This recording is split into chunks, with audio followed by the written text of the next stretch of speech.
আমাদের দেশের রাষ্ট্রপ্রধান জনাব তারেক রহমান সাহেবকে উদ্দেশ্য করে বলবো, তিনি গত 1-2 দিন আগে এমন একজন ব্যক্তিকে ধর্ম প্রতিমন্ত্রী হিসাবে নিয়োগ করছেন যে এই দেশে ওলিয়া উলিয়া আহলুস সুন্নাত ওয়াল জামাতের আদর্শের বাহিরে সে সালাফি।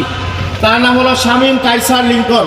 আমরা ঐতিহ্যবাহী ফন্দক দরবার শরীফ থেকে এবং আহলুস সুন্নাত ওয়াল জামাতের পক্ষ থেকে ওই মন্ত্রীকে প্রত্যাহার করার জন্য প্রধানমন্ত্রী তারেক রহমানের কাছে আমাদের আবেদন রইল। এই দেশ বর্তমান বিশ্বের দ্বিতীয় মুসলিম রাষ্ট্র, একমাত্র আল্লাহর ওলিদের মাধ্যমে সম্ভব হয়েছে, ঠিক কিনা? এই দেশের মানুষ জন্মগত মুসলমান ছিল না, কিন্তু এই দেশের মানুষকে মুসলমান বানাইছে আরব বিশ্ব থেকে আল্লাহর ওলিরা এসে। কিন্তু আজকে আল্লাহর ওলিদের বিরোধিতা করা হচ্ছে এবং আল্লাহর ওলিদের মাজারে আক্রমণ করা হচ্ছে। এইগুলা এই দেশের জন্য অশুভনীয়। এই দেশ ওলিয়া উলিয়ার দেশ। এই দেশে এমন কোনো কাজ প্রতিষ্ঠা করা যাবে না যেটা আহলুস সুন্নাত তথা ওলিয়া উলিয়াদের আদর্শ বিরোধী হবে।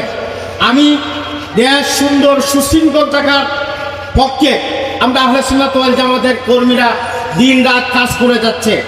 এই জন্য দেশের জন্য কোনো অরাজকতার সৃষ্টি না হয়, এই দেশ সুশৃঙ্খল হওয়ার জন্য একমাত্র সুন্নি মুসলমানদের সহযোগিতা ছাড়া সম্ভব না।